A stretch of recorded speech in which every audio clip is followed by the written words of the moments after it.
This is the Sewing Circle podcast presented by Hanky Code. I'm Rebecca Vanderkoy, here to introduce to you up-and-coming queer artists and the powerful stories behind their work. Today, I am so excited to have the immensely talented queer singer and songwriter Joy Oladokun joining me.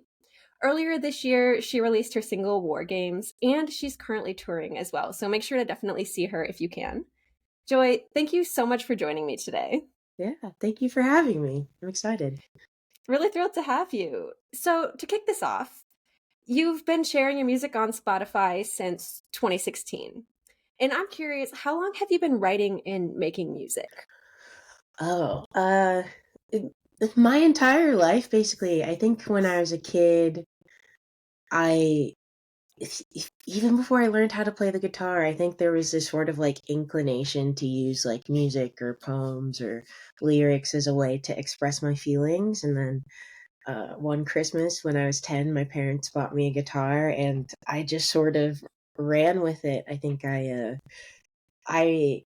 I think as a human, like songwriting has taught me so much about how to express myself in my day to day life. And so I think just since I was a kid, like I just have been like, I'm going to write and see how I can express what needs expressing.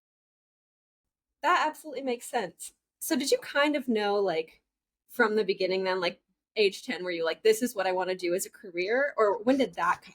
Well, see, my my family's from Nigeria, West Africa. A child of immigrants, so no, I didn't very often say, "Oh, I'm gonna like do music for a career," because my parents were Yeah, like, "You were born to be a doctor," right. you know. Yeah. And my parents work in medicine, and so I like growing up sort of had this conflict of like similar to Troy from High School Musical, you know what I mean? Oh, Where yeah. needed to focus on academics, but I also uh, I don't know, I growing up knowing what I know about myself now, I think I just wanted to sort of smoke weed and and write words that Fair rhyme. enough. Um, yeah, yeah, so I think I had glimpses of, oh, it'd be cool to do this, but I think I never sort of let myself fully dive in to the Right. reality until it happened on accident. So, how did it kind of happen on accident where you're like, okay, this is the thing that I'm going to do now? Yeah, so I went to school. I was an English major, Okay. and I went to a Christian college because I was working at churches at the time, and blah blah blah. Long story short, I was Yeah. graduating, thinking about what I was going to do with my future, and I am gay. So I obviously was like, I had to have some conversations with the people I was working with, and tackle sexuality and religion really quick while I decided Yeah. what I was going to do as an adult. And I obviously like ended up sort of quitting my job working in the church, and I was looking for just like writing jobs. Like I was looking like I wanted to like be like a pseudo journalist or creative writer or whatever, and Yeah. that wasn't working because that was like 8 years ago, and I'm assuming those jobs are even harder to get now. So Yeah. I was looking for side gigs, and a friend of a friend saw me playing music at church and was like, someone I know is looking for a background singer and a guitar player. Would you be open to like doing that? And it was for this artist that was like signed to Republic at the time.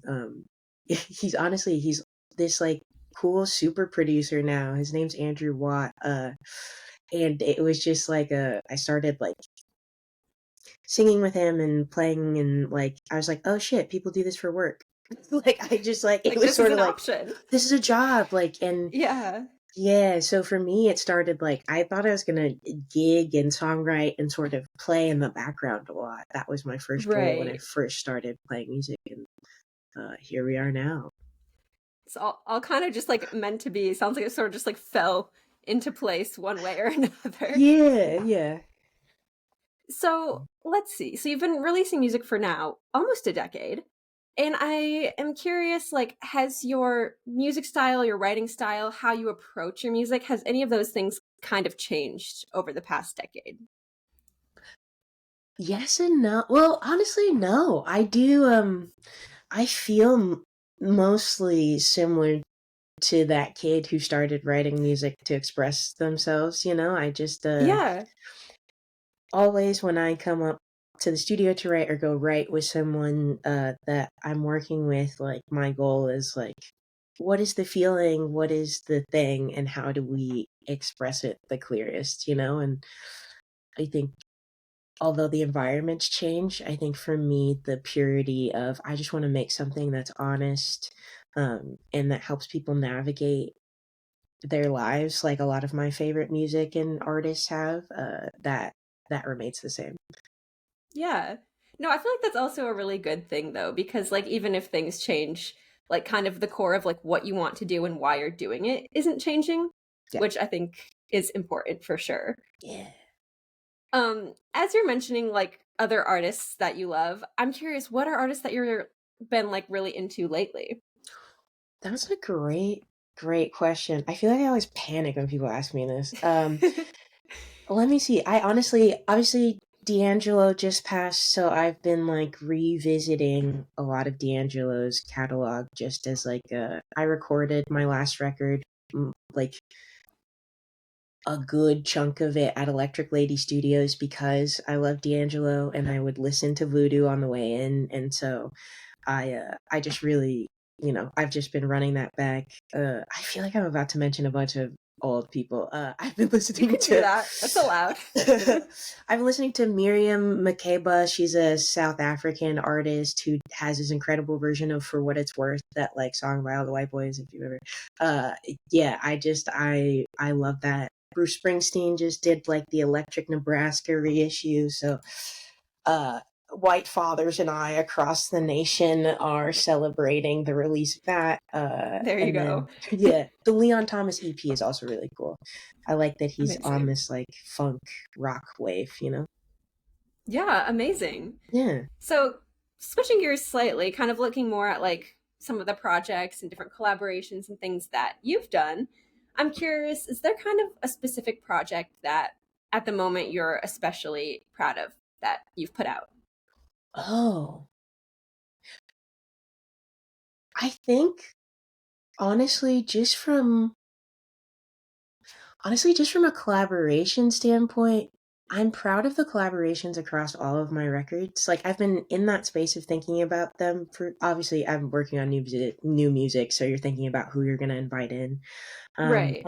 and I feel like every record that I have collaborations on, they're very intentional and specific, and they range a lot of different genres because my music taste ranges a lot of different genres. And um, I, yeah, I think this last record that I put out, Observations from a Crowded Room, I think it touches on things that I've faced as like a queer black artist that I've always wanted to express, and the ability to find certain key people like Maren Morris is on the record.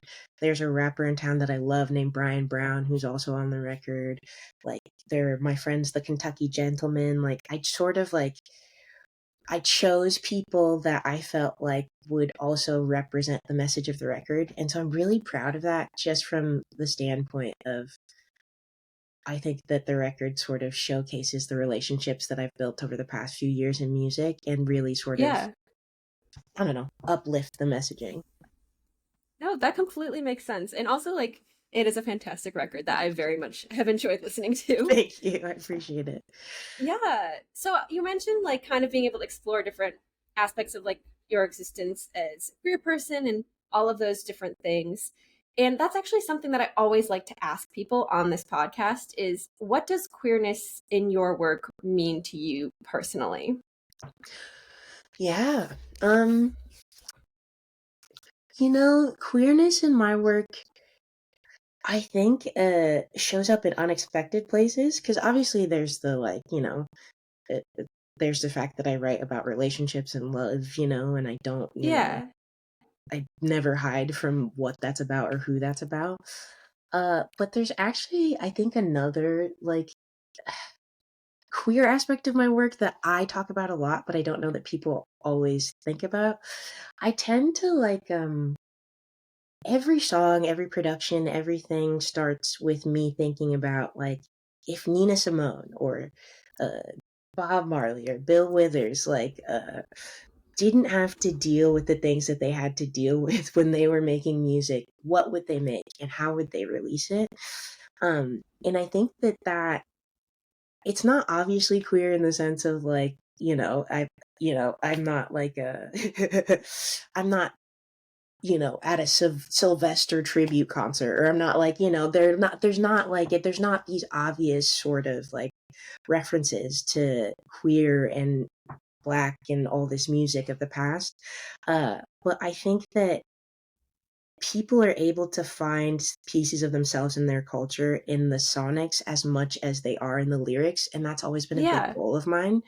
Like, yeah, there are little gospel licks that are inspired by me listening to Sylvester or being at drag shows, and there are, there is a guitar tone that like is messed up and crunched beyond belief because I want to make Jimi Hendrix proud. And I think that there's sort of a desire to bring queer and black and like non-binary, just like people, heroes and the music of the past with me into the future.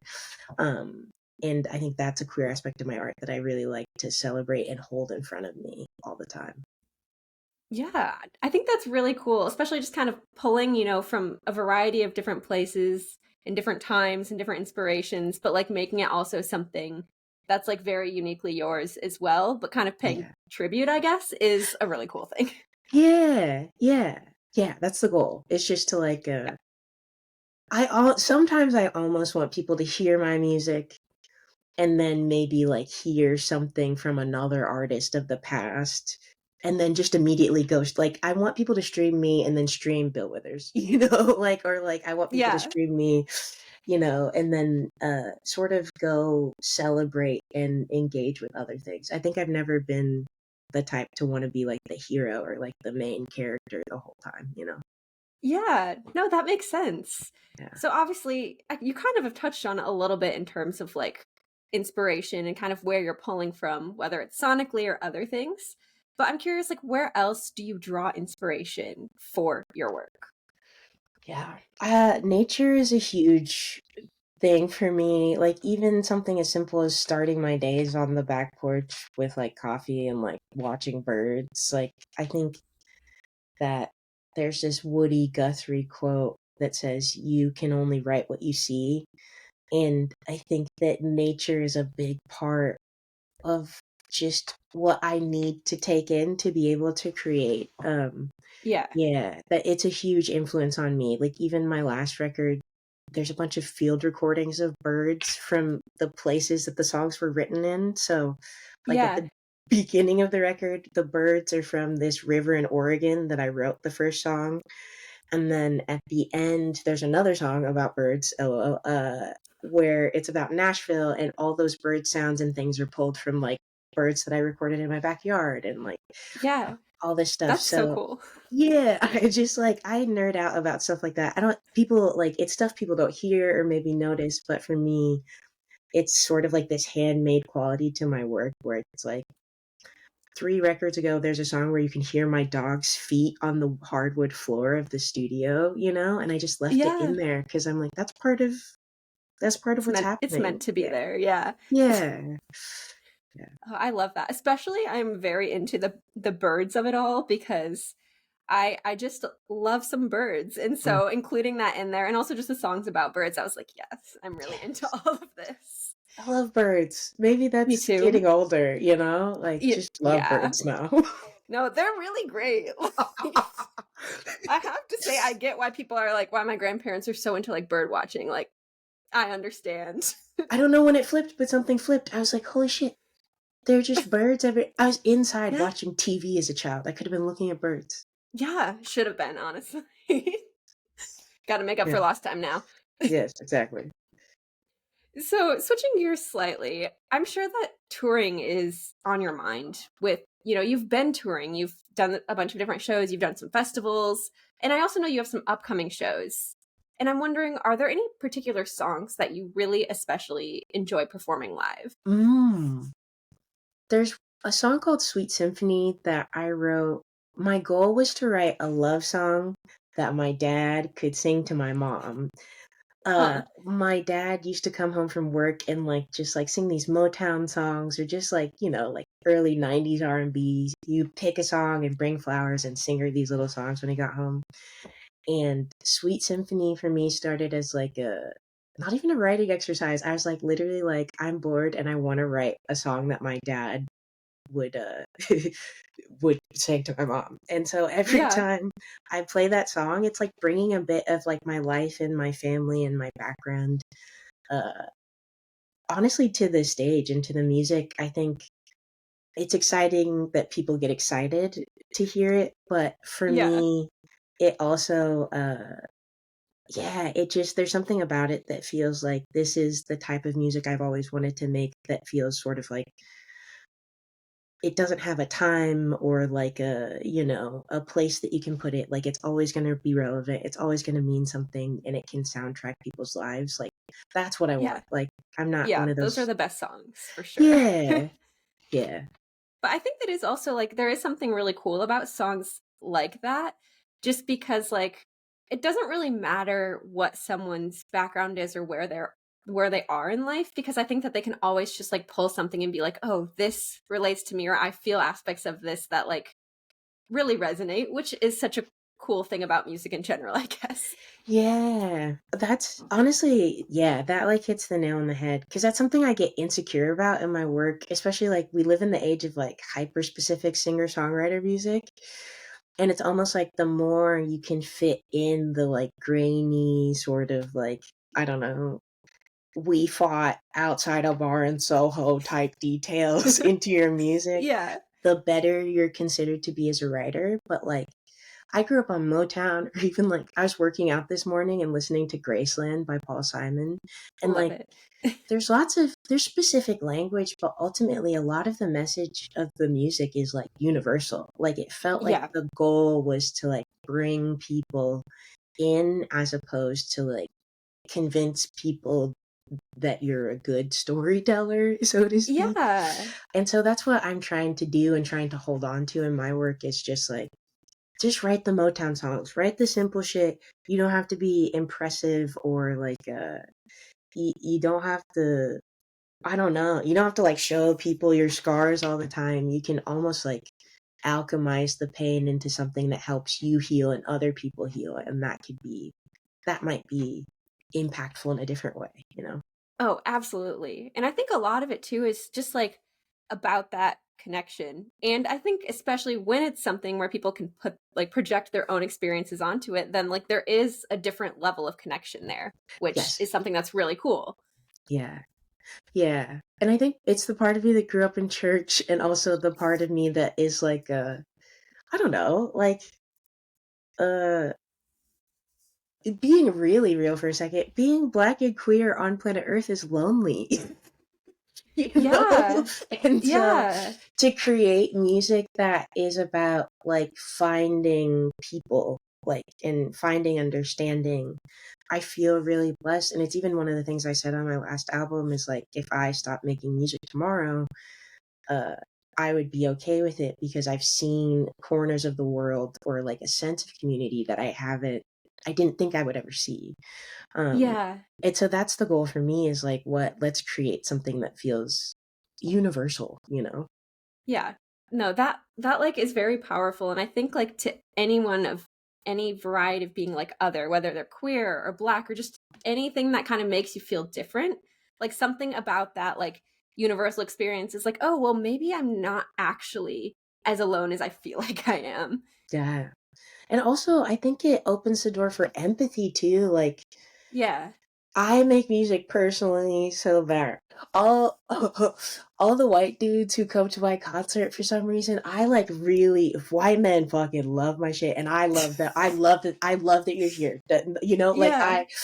they love for some reason. There's such a presence of like people's fathers at my shows, and I do it because I'm like. I hope that when you encounter people that are different than you in the real world, that you think of what I'm saying. Like think of Yeah. think of how it feels to be me, and maybe change your tune. And hopefully we get to a point where marginalized people don't have to be excellent to like earn empathy. Yeah. But that's, I think, the goal of the universality of my work is to try to like be like, it's not about the fact that I can sort of sing and sort of play the guitar. It's about the fact that I'm human and I feel these things. Yeah. And that, Absolutely. yeah, that is the goal for me. It's just the let's do better by each other. Yeah. No, I think the empathy thing is so like now more than ever so incredibly necessary. Like I'll go online or even just like in public and like some of the things I see people say or like witness, I'm like, "Oh my goodness, like you should care about other people." So I think like that in and of itself is just like a very it's sad that it's necessary, but like it's super super necessary. Yeah. The internet's made it easy to be a jerk. And like I've done it, Oh, like I feel like it's easy. We're so addicted to like the gotcha moments and like the yeah. being right and being on the right corner of things that we've totally forgotten. Now listen, some people deserve to get yelled at. Actually, let's walk that back. Some people deserve No, you're right. you you got what you ordered, dog. But I think that Yeah. ultimately communally as humans we are suffering from an inability to like not want to dunk on each other when we have conversations. Yeah. Yeah. It's like less about connection and it's more about just like being right or like being funny at someone's expense, but like not really funny. I don't even know what to call it. Yeah, dude. Um, No. but yeah, that's what it is. Anyway, that said, speaking back to shows a little bit, because I am curious, like, are there any particular shows that you've done that like kind of continue to stand out in your mind as like something that was really special or like funny or unique or anything like that? As exhausting as I can sometimes find touring to be, I think every show is special. And that's what excites me about what I've been able to curate for myself as an artist musically is like Yeah. there's not really a song. There's a song you could shout at my show and I don't know the lyrics to, but there's not a song that you could shout out to me that I'd be like, "Oh, I don't want to play that," or I don't resonate with that anymore." Um, and so I think that's what I've been feeling is there's been a lot of work on like my musicianship and finding the right band and the right crew and all those different things, but Yeah. throughout it all, yeah, there's just been this it's all been learning has been fun, growing has been fun, getting better has been fun, connecting with the music in a new way has been fun. Like we've gone from, playing sort of the record version of a song to like being able to jam on it if we want to. And that Yeah. the growth, I think honestly the journey and as exhausting as it has been, like all the miles that you put out touring and doing shows is what is special. Because I feel it in my voice and in my body and in like the people who come and who choose to come back, so Yeah. it's hard. There's not one standout because I think although I need breaks, I love it in my own way. Yeah, absolutely. And like you've been touring quite a bit this year. So are you going to get a little break eventually or are you just kind of going to keep pushing on through? Yes, I have a few surprises planned. Okay. Hopefully, I'm doing like an acoustic tour, which for me there were some shows last year where I opened for myself, solo acoustic, and it was so fun just to That's be so able to cool. play. Yeah, it was great. I loved it. It stressed everybody on my team out, but I had a great I'm time. sure it did. Yeah. Yeah. They're like your voice. Anyway, I'm doing some solo acoustic shows just in that vein because, a lot of my music has a bunch of stuff going on the studio end, and so to be able to present them in the way that I write them a lot of times, which is just an acoustic guitar and myself, is kind of exciting. And I started the Yeah. year with a huge big band tour, so it's cool to end it with just something that feels a little slower and more intimate in the yeah, I'm excited. It's like very full circle, it seems like. Very full circle. And then yeah, after that obviously is the natural way of things. More music will come out at some point from somebody and then I'll go on tour. But Yeah. I do think the gap between music and tour is going to be different this time, I Yeah. feel. Yeah. So obviously you're kind of alluding to, and I don't know what you can say or can't say, but is there anything new and exciting on the horizon for you that you want to mention? Yeah, I mean, I obviously I went to the Stevie Wonder school of put out as many records as you possibly can while you have the inspiration. Yeah. And so for me, it's uh no one will ever have to wait probably 4 or 5 years for the next record from me. There's a huge chance that it could come at any moment, I think is Okay.